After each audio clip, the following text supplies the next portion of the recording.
What's going on, everybody, and welcome to my review for Thunderbolts, the latest film out of the Marvel Cinematic Universe. And essentially what this one is about is you have a group of cast-off anti-heroes who are forced to come together and have to learn on the fly how to become a team in order to not only save their own lives, but to stop a greater evil from being unleashed onto the world, all whilst having to confront the darkest parts of their past. Now, even with the bumpy ride that the MCU has been on since the release of Endgame, I am still, for the most part, pretty invested in this franchise, and I have a lot of hope moving forward that they can right the ship and get things turned around. And I feel like Thunderbolts had a good shot at being the film that gets them onto that right path. But I couldn't necessarily say I was excited going into this theater because given how up and down the quality of the films within the MCU have been as of late, I just don't know what to expect I'm going to get from one going in anymore. And unfortunately, I feel like that's where a lot of people are at with the MCU these days, with some having completely jumped ship already, but there are still a lot of fans like me who are holding on to whatever chance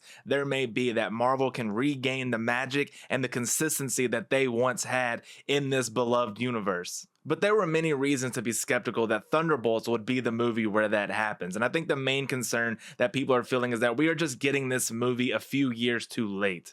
Other than Bucky, all of the other characters in this movie are either ones we haven't seen in a long time, aren't super popular, or were only seen in the Disney Plus series, which a lot of people just viewed as homework and never even saw. So really none of the characters in this movie have any momentum with audiences going into the theaters to check this movie out.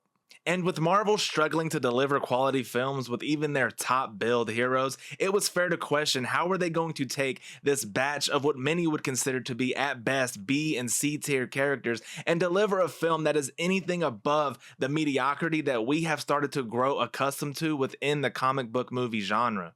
Well, shame on us for doubting them, because not only was Thunderbolts just a solid MCU film, or even just one of the best films in Phase 5, it may be, for me at least, a top 10 MCU film of all time. I can't 100% commit to that because I haven't sat down and done my MCU movie rankings in quite a while, but it was pretty fucking good. But before I tell you guys why I love this movie so much, make sure that while you're here to go ahead and give the video a like and subscribe to the channel as well for more movie reviews. Make sure to get down in the comments as well and tell me any thoughts you have on Thunderbolts or really just the current state of the MCU. I'd love to read everything you guys have to say. Now let's get into the review. Starting with the positives, and the big reason I think I got so much enjoyment out of this film is that in many ways it felt like old classic MCU, and they do a lot of things that I feel have been missing from a lot of MCU projects as of late. One of Marvel's biggest problems is that because of their by-committee approach to filmmaking, a lot of their films lack a distinct style. For most of them, the director is just a name and a face, with a lot of the big decisions being made on the producer level by the Parliament, as they are now known to be called.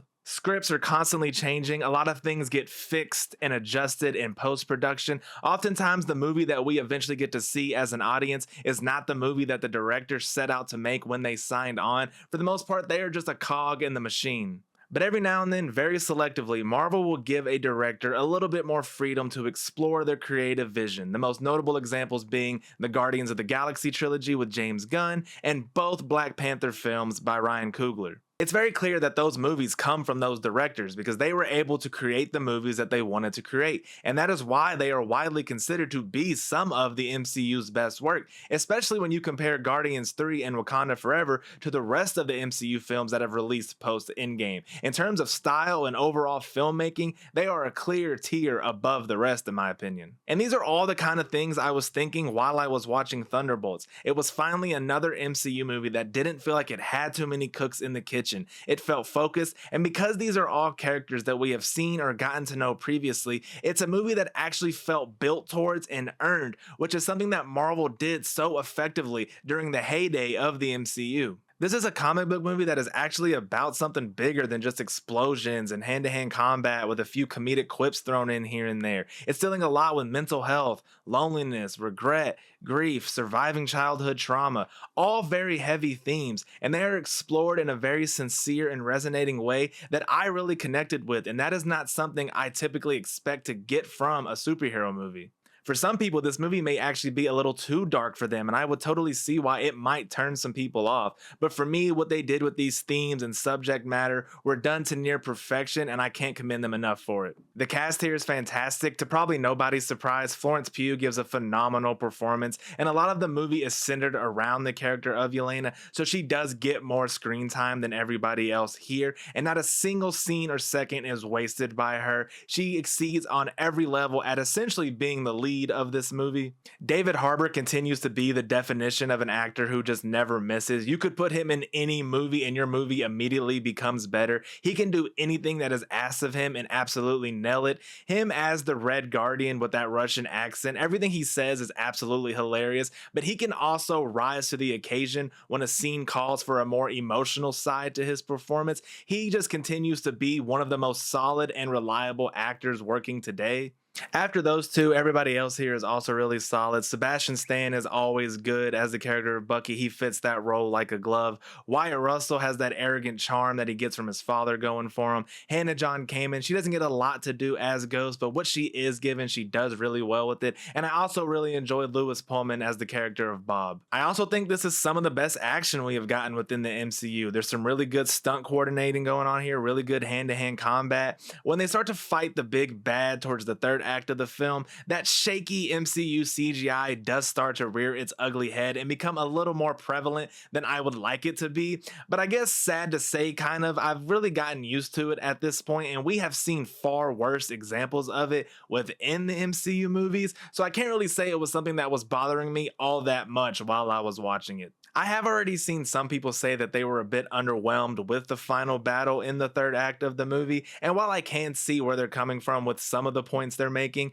I don't really agree. There is a big power gap between the villain and the team, so they kind of had to get creative with what they did in this final confrontation, and I think what they did and what they came up with was really cool. I don't want to get into too many details and be too specific because of spoilers, but I will just say that as a massive horror fan, I really dug what they did here. Moving on to the negatives now, and to be honest, I really didn't see any glaring issues with the movie while I was watching it. There aren't any specific moments that I can point to where I felt like, that was bad, that doesn't work, I really didn't like that. I already mentioned the shaky MCU CGI. It does pop up a little bit here, but it's not egregious or anything like that in my opinion. The Marvel sense of humor that a lot of people have a problem with, it is still here. There are a couple of moments where the tension does get cut a bit short by a misplaced joke, but those moments are few and far between, and it's not nearly as much as an issue for this film as it has been in other Marvel projects of the last few years. It was a bit odd at first to see characters like US Agent and Ghost be as quippy as they were, because the last time we saw either of the two of them, they were nothing like that at all, but I was very quickly able to get on board with it.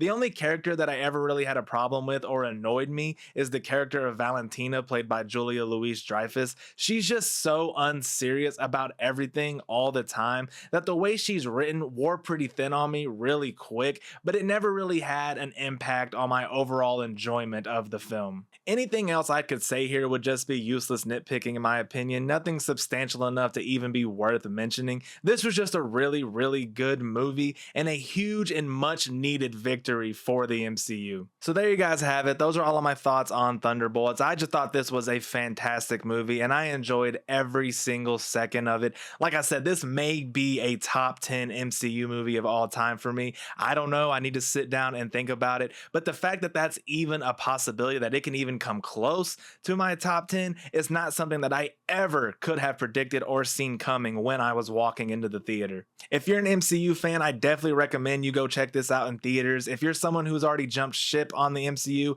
this could be the movie that wins you back, and you don't even have to do a ton of homework before you check it out because they do a great job at catching everyone up to speed. If you're someone who's on the fence about it, I strongly encourage you to go give this movie a chance. I think it will give you a lot of the things you have been missing in the MCU. But that is all for me, guys. Before you click off, make sure to give the video a like and subscribe to the channel as well for more movie reviews. Don't forget to get down in the comments and tell me all your thoughts on Thunderbolts and or just the MCU in general, and I will see you all in the next review. Peace.